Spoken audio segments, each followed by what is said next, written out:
जब बेटे बहू ने बूढ़ी विधवा बीमार माँ को 2 रोटी के लिए भी भूख में तड़पा डाला, तब असहाय माँ ने उठाया ऐसा कदम कि बेटे बहू की अकल ठिकाने आ गई। सुबह होते ही लक्ष्मी जी सबसे पहले भगवान का नाम लेना नहीं भूलती थी।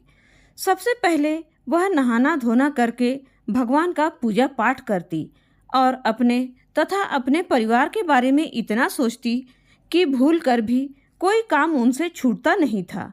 सारे काम सही समय पर हो जाते थे।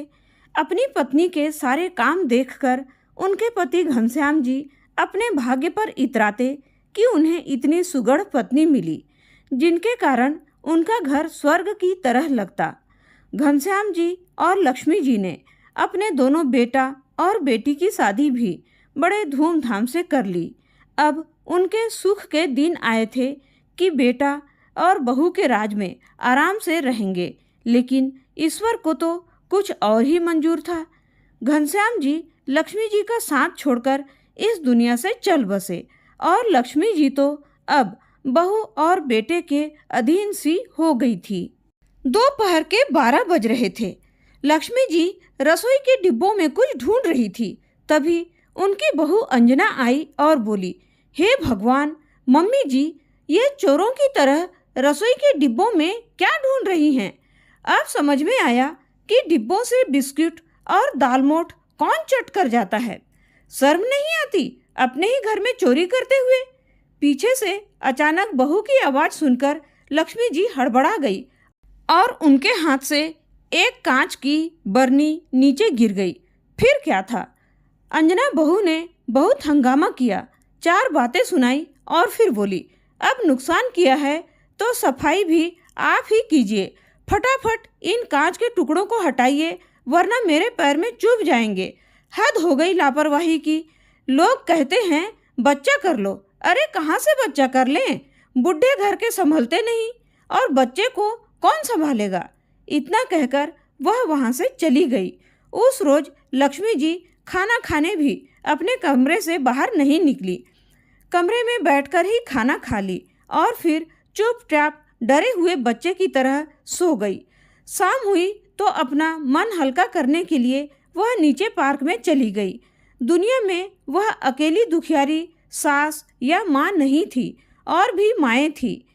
सबके साथ मिलकर जब वह बातें करती तो उन्हें अपनी तकलीफ कम लगती थी। गायत्री बहन, क्या आपको भी आजकल थोड़ी थोड़ी देर में भूख और प्यास लगती है? पता नहीं क्या हुआ है, वक्त बेवक्त बच्चों की तरह मुझे भूख लगने लगी है। अब बार बार रसोई में जाकर ढूंढना अच्छा नहीं लगता। न जाने बहू क्या कहती होगी कि बुढ़िया बुढ़ापे में सठिया गई है। इस उम्र में ये परेशानी होगी सोचा नहीं था। किसी से साझा भी नहीं कर सकती, इसलिए आपसे पूछ रही हूँ। लक्ष्मी जी अपनी सहेली से कहती है। गायत्री जी बोली, लक्ष्मी बहन, अब आपसे क्या बताऊं? ये परेशानी मुझे बहुत होती थी, पर उस वक्त पति साथ थे तो तकलीफ नहीं होती थी। लक्ष्मी जी बोली, आपके कहने का क्या मतलब है? गायत्री जी बोली, जब अपने पति की कमाई पर रहती थी, भूख लगती थी तो कुछ ना कुछ लेकर खा लेती थी, पर जब से वो दुनिया से गए, मैंने दवाइयों को अपना भोजन बना लिया ताकि मुझे भूख न लगे। गायत्री जी की आंखें भर आई। उन्होंने बड़े प्यार से कहा, लक्ष्मी बहन, मैं तो कहूँगी आप एक बार डॉक्टर को दिखा दो। जिसको कोई प्रॉब्लम होती है उसे ही बार बार भूख लगती है, और इसमें बुरा ही क्या है? ईश्वर ने ऐसे दिन दिखाए हैं तो हम कितना संकोच करेंगे। अगर भूख लगती है तो कुछ लेकर या मांग कर खा लो। लक्ष्मी जी बोली, परिस्थिति आप समझ नहीं रही हैं बहन।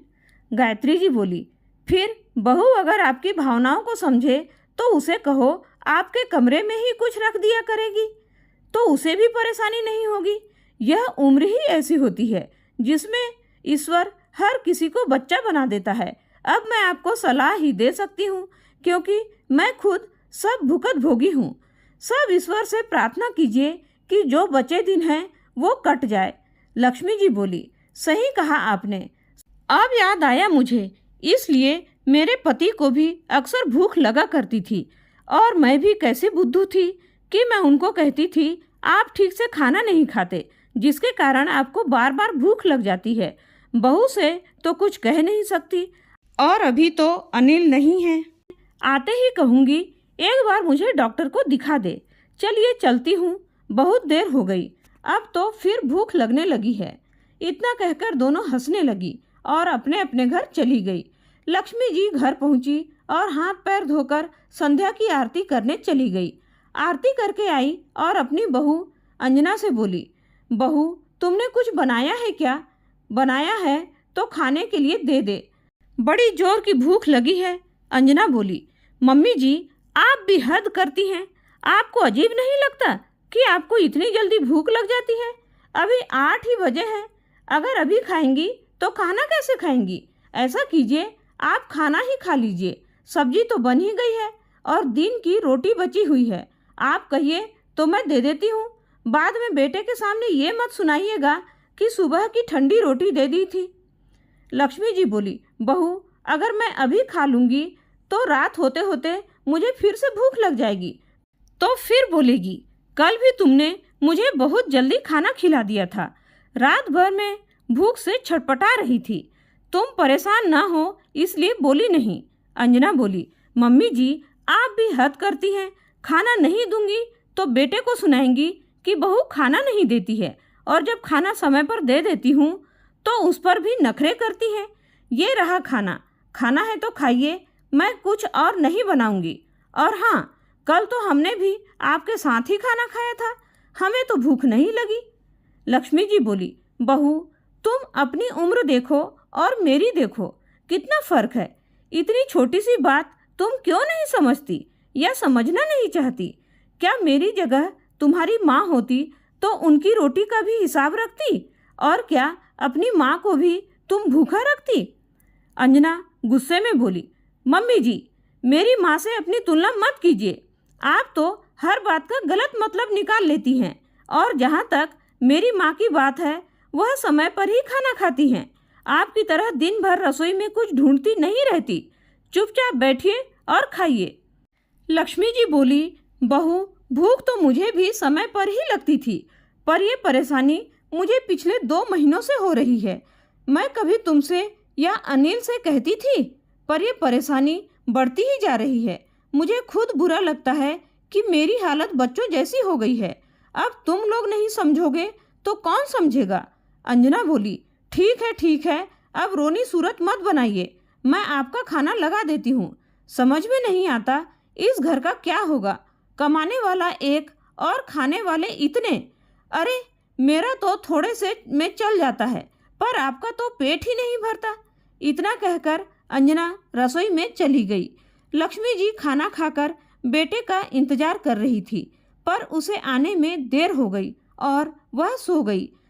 जब अनिल घर पर आया तो अंजना ने सारी बात बताई। अनिल बोला, तुम तो जानती हो माँ की आदत को, कुछ परेशानी हुई नहीं कि तुरंत अपनी बेटी को फ़ोन करेगी और वो वहाँ से मुझे लेक्चर देगी, जो कि मुझे बिल्कुल पसंद नहीं है। अब इस परेशानी का तुम ही हल निकालो, मैं आखिर क्या क्या करूँगा। इतना कहकर वह कपड़े बदलने चला गया। अगले दिन सुबह लक्ष्मी जी अकेली चाय पी रही थी। अनिल आकर बोला, माँ आपकी तबीयत खराब है क्या? अंजना बोल रही थी, आपको कुछ परेशानी हो रही है? लक्ष्मी जी बोली, अरे नहीं बेटा, ऐसी कोई परेशानी नहीं है, बस रात को अगर जल्दी खा लेती हूँ तो फिर बीच रात में भूख लग जाती है। अनिल बोला, तो जल्दी मत खाओ, कौन ज़बरदस्ती खिलाता है? अब आप खाने के लिए मांगती होगी तभी तो वो खाना देती होगी ना। माँ हर बार बहू की बातों को गलत मत समझा करो, और मैं अगर घर के मामले को सुलझाता रहूँगा तो बाहर कैसे काम करूँगा? लक्ष्मी जी ने छोटे बच्चों की तरह हाँ में सर हिला दिया और बेटा भी खुश होकर चला गया। 10 बजते बजते अनिल दफ्तर के लिए चला गया। काम वाली घर का काम कर रही थी और अंजना अपना फ़ोन लेकर अपने कमरे में चली गई। थोड़ी देर बाद लक्ष्मी जी की बेटी मीना का फ़ोन आया। माँ कैसी हो, नाश्ता पानी हो गया? अनिल तो दफ्तर चला गया होगा, और आपकी बहू क्या कर रही है? मैं अगर फ़ोन नहीं करती हूँ तो आप मुझे याद भी नहीं करती। बेटी के इतना पूछते ही लक्ष्मी जी बच्चों की तरह फूट फूट कर रोने लगी। इधर मीना घबरा गई और बोली, माँ क्या हुआ? आप रो क्यों रही हो? बताओ बताओ तो सही, क्या हुआ माँ? लक्ष्मी जी ने अपने आंसू पोंछे और खुद को संभाली और बोली, नहीं बेटा, कोई बात नहीं है, बस इतने दिनों बाद तुमसे बात हो रही है तो दिल भर आया। मीना बोली, माँ आप मुझसे बात कब से छुपाने लगी? बात क्या है माँ? मानती हूँ आप मेरी माँ हो तो हमारा रिश्ता मन और आत्मा से जुड़ा है। जैसे बचपन में आप मेरे आंसुओं का कारण समझ जाती थी, वैसे ही मैं आपकी सिसकियों को भी पहचान सकती हूँ। बताइए अब बात क्या है माँ? लक्ष्मी जी बोली, पता नहीं बेटा क्या कारण है, पर मुझे हर वक्त भूख लगती रहती है। अब बार बार बहू को खाने के लिए बोलने में मुझे अच्छा नहीं लगता और सवेरे खाना खा लेती हूँ तो रात में भूख से छटपटाती रहती हूँ। मीना बोली, बस इतनी सी बात? मैं इसका भी उपाय कर दूंगी। मैं यहीं से आपके लिए सूखा नाश्ता भिजवा देती हूँ, उसे आप अपने कमरे में रख लेना और जब भूख लगे तो खा लीजिएगा। मुझे लगता है आपको डॉक्टर को दिखा देना चाहिए और सभी टेस्ट आपको करवाना चाहिए। मैं अनिल से कह दूंगी, वह घर पर डॉक्टर बुला लेगा और आपका शुगर का टेस्ट भी हो जाएगा। चिंता क्यों करती हैं, सब ठीक हो जाएगा, बेटी ने माँ को एक माँ बनकर समझाया। लक्ष्मी जी बोली, नहीं बेटा, उसे कुछ मत कहना, वह ऐसे ही दफ्तर के काम से परेशान रहता है, बेकार में बात बढ़ जाएगी, फिर घर में कलह होगा, मुझे वो अच्छा नहीं लगता। पता नहीं भगवान मुझे क्यों रखे हैं, लेकर क्यों नहीं जाते? मीना बोली, माँ अगर बीमारी का वक्त पर पता नहीं चला और इलाज नहीं हुआ तो परेशानी और बढ़ सकती है, और ये तो किसी के साथ भी हो सकता है। आप चिंता मत कीजिए, मैं अनिल से बात कर लूँगी। मुझे ऐसा क्यों लगता है कि आप अनिल और उसकी पत्नी से अपनी बात को कहने से डरती हो? अगर ऐसी बात है तो मुझे पहले बताइए। 2 दिन बाद खाने पीने की बहुत सारी चीज़ें आई, जिसे देखकर अंजना बोली, मम्मी जी हम क्या आपको खाने पीने में कमी रखते हैं जो आपने दीदी को बता दिया और उन्होंने भी वहाँ से भिजवा दिया? लक्ष्मी जी बोली, बहू अगर तुम समझी होती तो यही उपाय तुम पहले कर देती, और मैंने ये सब उसे भेजने के लिए नहीं कहा था। वह मेरी बेटी है, उसने अपनी माँ की तकलीफ को समझा। ये सब सामान मेरे कमरे में रखवा दो। इतना कहकर लक्ष्मी जी चली गई। लंच टाइम पर मीना ने अनिल को फ़ोन किया और माँ की परेशानी समझाई। अनिल ने कहा, दीदी मैंने कोई डिस्पेंसरी नहीं खोल रखी है, और अगर माँ की परेशानी आपको परेशान करती है तो आप कुछ दिन आकर यहाँ उन्हें संभाल लीजिए या फिर अपने घर ले जाइए। मीना बोली, भाई किस तरह से बात कर रहे हो? एक उम्र के बाद तो अब ये आम परेशानी हो गई है, और माँ की उम्र देखो, वह बूढ़ी हो गई हैं। आज तक माँ अपना ख्याल खुद रखती थी, हमने नहीं रखा, बस वो अपनी परेशानी किसी से बांटती नहीं है।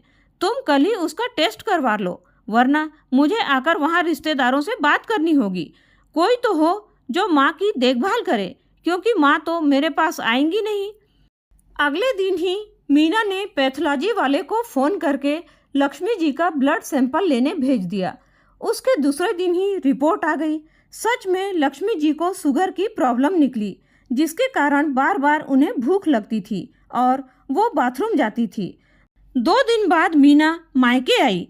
अनिल अपनी पत्नी अंजना से बोला, अब बात को बड़ी ही सावधानी से संभालना होगा।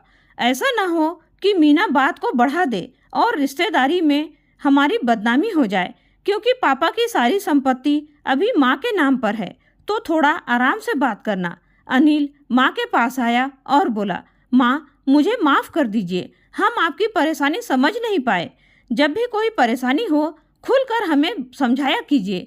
मानता हूँ बेटी माँ के दर्द को पहले महसूस कर लेती है, पर मुझे भी तो सिखाइए माँ, मैं भी तो आपका बेटा हूँ। अंजना आई और बोली, इसमें आपका दोष नहीं, दोषी तो मैं हूँ जो मम्मी जी की परेशानी समझ नहीं पाई। मम्मी जी पुरानी बातों को भूल जाइए और हो सके तो मेरे साथ अपने बेटे को भी माफ़ कर दीजिए। लक्ष्मी जी उदास होकर बोली, जब बेटे ने माँ की तकलीफ नहीं समझी तो बहू से क्या शिकायत करूँ? पर एक बात कहूँ बहू, कल तुम दोनों का भी ऐसा ही समय आएगा। उस रोज मैं देखूंगी कि तुम्हारी तकलीफ कौन समझता है और तुम कैसे उसका समाधान करती हो। अंजना अपनी सास से माफ़ी मांगने लगी। लक्ष्मी जी बोली, बहू, बहुत देर हो चुकी है, माफ़ी मांगने का समय भी निकल चुका है। हाँ, ये बात तुमने सही कही। जितना दोषी तुम हो उतना ही दोषी मेरा बेटा भी है। अरे, जब वह बोल नहीं पाता था तब मैं उसकी भूख प्यास समझ जाती थी, पर यहाँ मेरा जवान बेटा अपनी भूखी माँ का भूख प्यास नहीं समझ पाया। क्या फ़ायदा ऐसे बच्चों से। मैं अब तुम लोगों के साथ ही नहीं रहना चाहती। मीना इस बात से अनजान थी। उसने कहा, माँ, ये कैसी बातें कर रही हो। मानती हूँ इन लोगों से गलती हुई है, पर इन्हें माफ़ कर दीजिए। लक्ष्मी जी बोली, नहीं, अगर इन्होंने गलती की होती तो मैं माफ़ भी कर देती, पर इन्होंने पूरी माँ जाति का अपमान किया है। अगर आज मैं माफ़ कर दूंगी तो कल को इनके जैसे कई बच्चे अपनी माँ के साथ ऐसा व्यवहार करेंगे। मीना अपने भाई को बोली, भाई, मेरा इसमें कोई योगदान नहीं है, मुझे इसके बारे में कोई खबर नहीं थी। लेकिन दोनों भाई भाभी को शक था कि मीना ने ही माँ को भड़काया होगा और वे दोनों मीना से लड़ने लगे। तब मीना बोली, माँ, आप चाहे तो मेरे साथ चल सकती हैं। लक्ष्मी जी बोली, मैं क्यों जाऊं अपना घर छोड़कर, ये लोग जाएंगे। दोनों हक्के बक्के लक्ष्मी जी को देख रहे थे। लक्ष्मी जी बोली, 1 सप्ताह का समय दे रही हूँ, अपना सारा सामान यहाँ से उठाओ और मेरी नज़रों से दूर हो जाओ।